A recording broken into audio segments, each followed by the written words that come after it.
rumahnya dibangun, utangnya lunas, dan bahkan dia sudah punya mobil. Bismillahirrahmanirrahim. Assalamualaikum, kembali lagi bersama Mas Ewen di acara Kisah Nyata TV Coy. Oke, untuk video kali ini kita akan membahas sebuah tragedi yang terjadi di kota Jawa Tengah, cuy.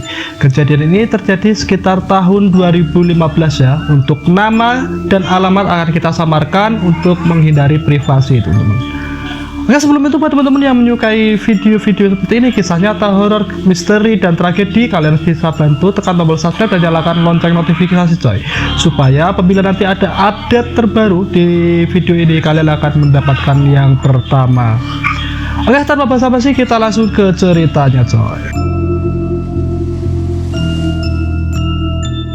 Oke, di tahun 2004 ini ya, yang semuanya sudah modernisasi, serba AI, serba digital, media sosial, bahkan trading, dan sebagainya ya, ternyata masih ada cuy ya, orang yang ingin mendapatkan kekayaan secara instan cuy, dengan cara melakukan ritual, teman-teman, tanpa mau berusaha. Oke, kita mulai ceritanya pada tahun 2019. Hiduplah satu keluarga ya. Keluarga ini tidak terlalu kaya dan juga tidak terlalu miskin, cuy. Dengan kita sebut aja Pak Hirman adalah seorang petani, teman-teman, dan ibunya adalah pegawai pabrik, teman-teman. Pada tahun itu mereka cukup ya untuk menghidupi dua orang anaknya. Pertama yang masih berumur SMP, sebut saja namanya Melati.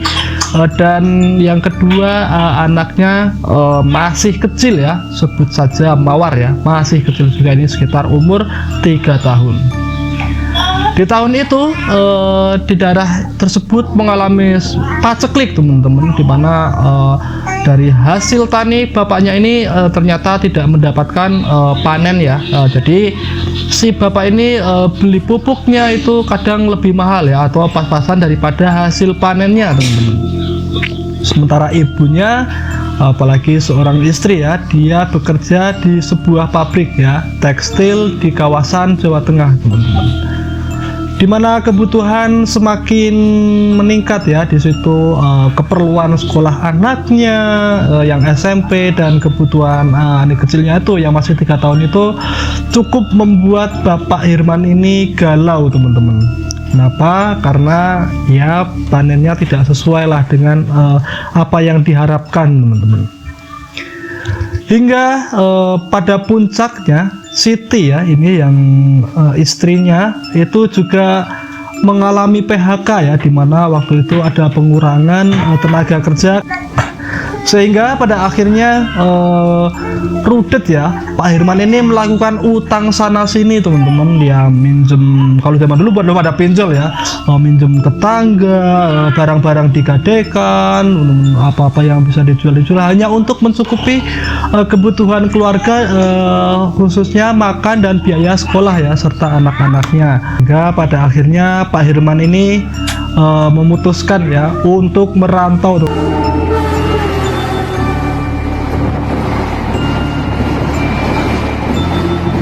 salah satu kota di Jakarta. Dia juga gajinya pas-pasan ya, waktu itu dia kerja proyek, teman-teman, dimana pada suatu hari Pak Hirman ini mengeluh ya, curhat kepada temennya si A ini, kalau kebutuhan di kampungnya tuh sangat membludak ya, dan pekerjaannya dia tuh juga tidak bisa menutupi hutang-hutangnya, seperti itu, teman-teman. Akhirnya temennya si A itu karena kebetulan dia juga orang Jawa ya, khususnya di Jawa Tengah yang mayoritas di sana juga kerja di situ, merekomendasikan kepada Pak Hirman itu untuk mendatangi sebuah perkampungan ya. Perkampungan itu terkenal dengan mistisnya, teman-teman. Jadi di situ banyak ritual dan dia merekomendasikan ada beberapa opsi, teman. Jadi sebelumnya tuh, sebelum melakukan ritual ini, Pak Hirman sudah diberikan opsi ya, ada jenis A dengan segala tumbalnya, B dengan resikonya dan sebagainya ya. Sehingga setelah dipikir-pikir, ternyata Pak Hirman memilih yang non tumbal seperti itu, tetapi tetap ya pasti ada tumbal seperti itu. Akhirnya Pak Hirman langsung bergegas pulang. Pak Hirman segera melaju ke kota yang ada di Jawa Tengah itu, kemudian dia langsung menuju ke alamat yang dituju ya. Di situ masih kampung ya, masih masih kampung gitu, terus di situ juga masih hutan-hutan di situ, tapi perkampungannya juga ada jarang-jarang. Lalu seperti yang dikatakan Masnya bahwa di situ ada simbah-simbah ya yang rumahnya deket pohon beringin teman-teman.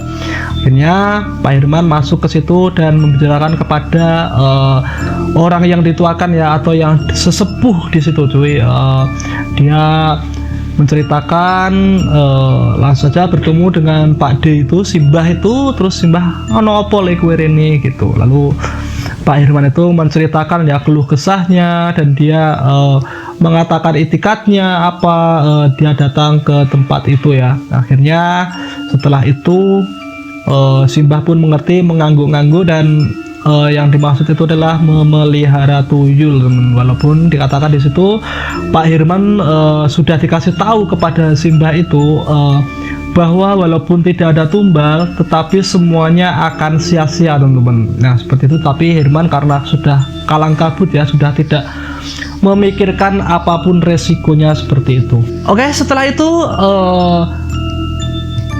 simbah itu menyuruh Pak Hirman untuk membeli sesuatu yang dibutuhkan seperti kembang 7 rupa, kembang rawe dan sebagainya ya, menyan dan sebagainya ya, dan alat-alat lain yang akan digunakan untuk ritual. Tetapi sebelum itu simbah itu mengatakan bahwa Pak Hirman harus konsultasi dulu dengan istrinya tuh ya, karena ini tidak bisa dilakukan sendiri dan harus dilakukan bersama istrinya, teman-teman. Singkat, Pak Hirman langsung pulang lagi tuh ke kampungnya, ke Jawa Tengah. Dia merundingkan dengan istrinya dan waktu itu juga istrinya mungkin juga rudet, teman-teman. Nah, akhirnya setelah negosiasi, istrinya itu sebenarnya awalnya menolak ya, karena takutnya anaknya nanti yang akan ditumbalkan, teman-teman. Tapi di situ Pak Hirman sudah meyakinkan bahwa nanti tidak akan ada tumbal seperti itu. Akhirnya setelah diyakinkan dan juga karena kepepet kebutuhan, utang udah ditagih di mana-mana, akhirnya istrinya pun mengiyakan, teman-teman. Karena gimana lagi ya, cara untuk mendapatkan uang secara instan, cuy. Oke, setelah mendapatkan izin, Pak Hirman melaju lagi ke kota yang jaraknya sekitar 50 km menggunakan bus lagi ke kota tersebut ya, hutan tersebut. Oke, setelah sekian lama akhirnya kemudian hari di malam Jumat ya, Pak Hirman kembali lagi menemui simbah yang konon dipercaya sebagai sesepuh itu untuk segera melakukan ritual, cuy. Dan di situ juga sudah dipersiapkan apapun yang diminta oleh simbah tadi, cuy. Tanpa basa-basi, mereka langsung mempersiapkan ritual dimulai dari jam 9 malam ya. Di situ Pak Hirman disuruh mandi kembang, teman-teman, dan di situ juga sudah ada sesajen yang diletakkan di dekat rumahnya Pak Simbah tadi yang di dekat beringin, teman-teman. Lalu di situ dimulailah ritual, teman-teman. Jadi di situ bla bla bla bla bla, akhirnya si Hirman itu dipilih ya, disuruh milih antara kasta. Jadi teman-teman yang belum tahu, konon untuk memelihara tuyul itu juga ada kastanya, teman-teman. Dimana kastanya itu ada yang paling murah, ada yang rada mahal, dan ada yang elit juga, teman-teman, konon ya. Jadi kalau yang murah itu mungkin ngambilnya cuma 5 ribuan, 10 ribuan gitu. Yang rada elit mungkin 20 ribu, 10 ribu dan sebagainya ya. Dan untuk yang paling elit ya, nih VIP-nya konon bisa hanya mengambil uang senilai 100 ribuan dan itu bisa gepok-gepokan. Akhirnya Pak Hirman pun memilih untuk mengambil kasta nomor 2 ya, yang tidak miskin atau yang tidak terlalu elit. Ritual itu memejamkan matanya dan dia melihat seperti anak-anak kecil, teman-teman. Dia berukuran kurang lebih 75 cm itu untuk tubuhnya, dan dia menggunakan seperti pampers gitu ya, tetapi mukanya muka tua, teman-teman. Dan dia mengatakan darah, darah, darah, susu, susu, susu, seperti itu. Akhirnya Pak Hirman menyanggupi dan dia membayangkan istrinya ya, teman-teman, dan disitu tuyulnya atau makhluk itu mengangguk-angguk ya ya ya ya seperti itu. Oke, sesampainya di rumah ya, tidak ada yang aneh, tetapi setelah itu tidak ada ritual yang perlu diperhatikan, tetapi dari pesan dari simbah, jika nanti ada makhluk yang ingin menyusui istrinya, jangan takut, karena itulah nanti yang dia akan membantu untuk mendapatkan kekayaan ya. Dan istrinya pun pertama-tamanya juga kaget itu ya, wah kenapa bisa seperti itu Pak gitu kan ceritanya, kenapa harus nyusuin gitu. Akhirnya dia pun menerima ya dengan imbalan seperti yang akan dijanjikan, teman-teman.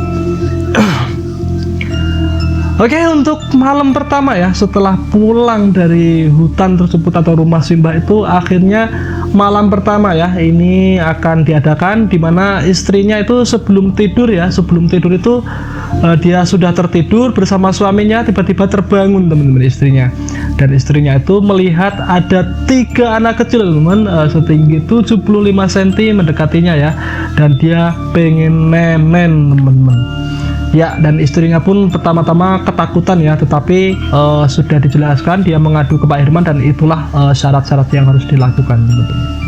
Oke, setelah menyusui, padahal di situ kondisinya sedang tidak dalam menyusui ya istrinya, karena anaknya itu yang terakhir itu kan 3 tahun teman-teman, tetapi ternyata dia tidak melakukan air susu ya, ternyata yang diisap yang diisap si tuyul itu adalah sari ya, sarinya dari perempuan tersebut.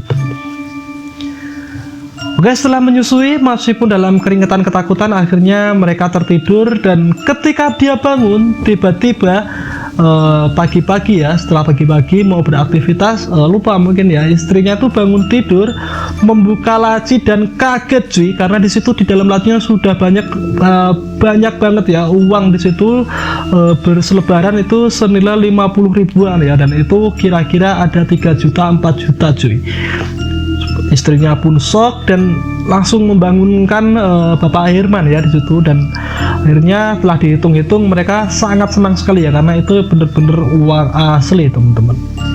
Lalu semakin hari semakin semangat ya teman-teman dari kedua pasangan ini, karena setiap malam itu jumlahnya semakin banyak ya, apalagi jika nyusunya itu semakin banyak, dan semakin banyak nyusunya atau nyedot darahnya itu ternyata semakin banyak ya, semakin gacor cuy dia mencuri uang daripada tetangga-tetangganya. Nah, lambat laun tidak ada tupai yang melompat dengan sempurna. Akhirnya para warga di situ mulai menyadari ya, ada yang mulai kehilangan uang 50 ribuan, 20 ribuan gitu ya. Padahal mereka udah merasa menyimpan dengan benar gitu. Dan mereka tentu dong curiga dengan keluarga Pak Herman ya, yang dulunya biasa-biasa aja, sekarang sudah mulai membeli kebutuhan-kebutuhan bukan primer lagi ya, tapi sudah kebutuhan sekunder, seperti motornya punya 2, rumahnya dibangun, utangnya lunas, dan bahkan dia sudah punya mobil dalam waktu 1 bulan 2 bulan cuy. Mengapa warganya sangat curiga? Karena kondisinya di mana si Pak Herman itu gagal panen cuy ya, dan istrinya itu juga sudah di PHK. Mana mungkin lah dia dapat uang sebanyak itu, apalagi pesangon dari PT yang ada di kota Jawa Tengah itu kan nggak seberapa gitu loh, atau jaminan dari badan penyedia jasa layanan seperti itu, atau BPJS ya, ketenagakerjaan untuk penggantian putus kerja itu tidak akan mungkin seperti itu.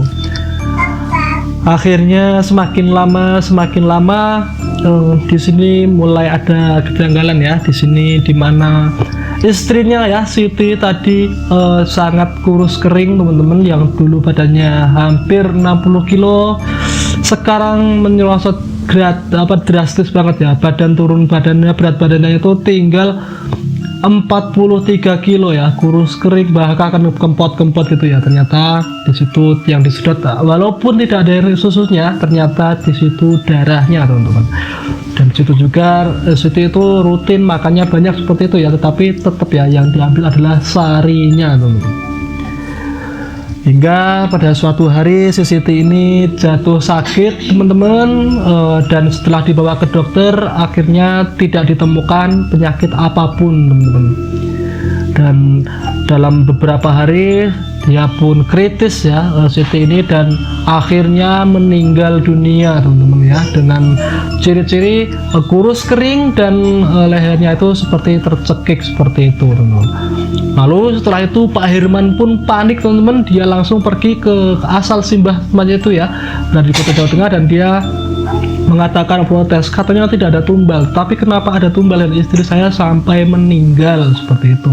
Lalu Simbah itu ketawa, tidak ada yang abadi gitu. Lalu setelah istrinya meninggal, lalu melakukan meditasi Pak Irman ini dan komunikasi ya dengan tuyulnya tadi.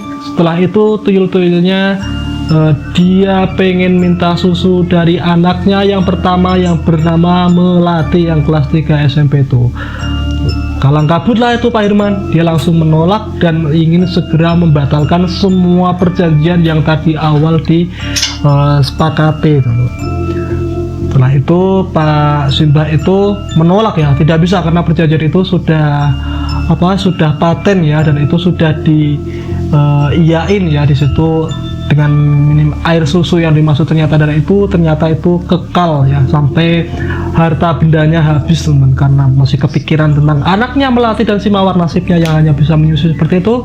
Akhirnya Pak Irman pun langsung pergi ya, dia mencari ustadz untuk melakukan pembersihan ya untuk membatalkan perjanjian itu ya, sampai dia ketemu salah satu ustadz dan disitu dia mendapatkan mau diruqyah teman-teman dan akan dibatalkan perjanjiannya ya. Dan setelah dia melayani ya, setelah dia datang ke tempat-tempat seperti itu, akhirnya sama ustadz itu dikasih petunjuk untuk melakukan taubat teman-teman. Setelah taubat itu entah kenapa ya tiba-tiba harta bendanya itu seperti yang menghilang begitu aja ya, seperti ada aja ya yang dijual, ada yang mobilnya tiba-tiba dicolong orang ketika dibawa ke pasar, ada motornya yang tiba-tiba kebakar dan sebagainya ya, termasuk bangunan rumahnya yang tadinya sempat bagus itu tiba-tiba ada yang mulai roboh dan ada yang mulai konslet kebakar seperti itu teman-teman. Dari situ Pak Irman bisa belajar bahwa semuanya itu hanyalah tipu muslihat setan teman-teman. Oke, akhirnya Pak Irman dan keluarga tinggal Mawar dan Melati di situ akhirnya kembali ke jalan yang benar teman-teman, dan mereka tetap menjalani hidup apa adanya teman-teman. Oke, seperti itu sampai akhirnya dia menceritakan kisah ini di salah satu ya. Dari lagi Pak Irman ini beliau sendiri yang menulis ini di tweet salah satunya di X Twitter. Untuk linknya karena saya referensi ini dapat dari Twitter, nanti saya akan sertakan di deskripsi ya, karena ini semuanya saya rangkum, saya baca semalam dan akan saya sajikan kepada pemirsa dalam bentuk wacana seperti ini. Untuk infonya dan siapa itu Pak Irman, kalian bisa temukan anonimus itu, akunnya ada di Twitter X, nanti akan saya sertakan. Di sini saya hanya membacakan narasi dan sudah meminta izin. Oke, pada akhirnya ada banyak pelajaran yang bisa kita ambil dari kejadian ini teman-teman, dimana kalau kita ingin mendapatkan sesuatu kita harus berusaha lebih keras teman-teman, dan jangan tergiur dengan hal-hal seperti itu teman-teman.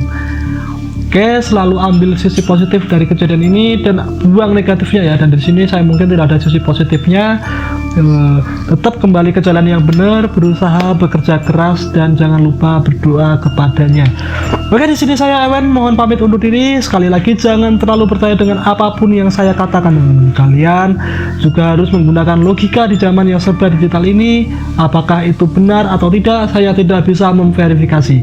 Saya Ewen pamit undur diri. Assalamualaikum warahmatullahi wabarakatuh. Salam Ewen TV.